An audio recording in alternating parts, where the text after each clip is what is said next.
কমল বলছে, দাদা তুমি চাটা খেয়ে নাও, পরে পেপার দেখো। পেপারে আজকে অনেক ভালো ভালো খবর আছে। আমি পেপার দেখতে দেখতে বললাম, হ্যাঁ রে, সত্যি আজকে খুব ভালো ভালো খবর আছে। ও মা! তারপরে দেখি এক মানে হ্যাঁ, ওই কয়েকজন যুবক দেখি, ইয়ং ম্যান, ওরা দেখছি তো আমাদের দিকে আসছে। ওই রে, ও বাহ বাহ! ও তো দেখি আমাদের অপোজিট বেঞ্চেতেই বসলো। এ কমল, ওরা? আমি জানি না দাদা কি ব্যাপার। তারপরে দেখি একটা ছেলে বলছি, আচ্ছা দাদা, উম, পেপারে কোনো চাকরি বাড়ি আছে জানেন? বললাম, আছে তো, অতি অবশ্যই। তবে হ্যাঁ, ওই একটু মালু খরচা করতে হবে, বুঝলে না? হ্যাঁ, কত বলতে পারেন? এই দেখো, মোটামুটি ধরো এই মানে এমবিবিএস, মানে সার্টিফিকেট প্লাস চাকুরি, মানে ডাক্তারের, ওই ধরো 50 লাখ। তাহলেই বলছেন চাকরি হয়ে যাবে?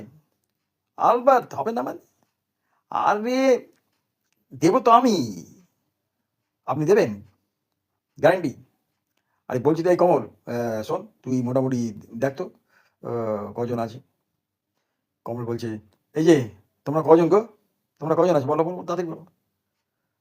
এই যে দাদা, আমরা এই ছজন, ও ছজন। দাদা ছজন আছি, ও ছজন, ঠিক আছে। বলছি যে ডাক্তার একজন বলছে, আচ্ছা ডাক্তার, ইয়ে দাদা, এই ডাক্তার ডাক্তার ছাড়া আর অন্য কোনো চাকরি নেই? আছে তো, আছে। ইঞ্জিনিয়ার, তারপরে উকিল, কস্ট অ্যাকাউন্টেন্ট, সব দেখো মোটামুটি ভাই ভালো চাকরি সব, মানে মালু ছাড়তে হবে। ওই টাকাটা আমার স্বরাষ্ট্র দপ্তরে পাঠিয়ে দেবে রাত্রি 3টের সময়।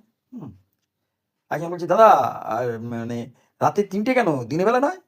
দেখো আমরা তো মা লক্ষ্মীর বাহন, আমাদের কাজকর্মগুলোই সব রাত্রিরে, দিনের বেলা সব নামাবলি, বুঝলে না? হ্যাঁ, তাই দেখছি আপনি গায়ে নামাবলি চাপিয়ে আছেন। হ্যাঁ, ওইটাই তো, ওই জন্য বললাম ভয় পেও না। হ্যাঁ, তোমরা মানে যত তাড়াতাড়ি পারো ব্যবস্থা করো। একজন বলছে, দাদা চাকরি তাহলে একদম গ্যারান্টি? আরে বলছি তো, একদম শিওর। তবে হ্যাঁ, তোমরা যে যেখানেই চাকরি পাও না কেন, প্রত্যেককেই বলছি, হুম অতি অবশ্যই তোমরা 2-3 জন করে বাউন্সার রেখে দেবে। কারণ দেখো, মানে দিনকাল তো খারাপ, কখন কিভাবে কে কেলানি খাবে, হ্যাঁ, তখন তো ওরাই তো সামলাবে, বুঝলে না?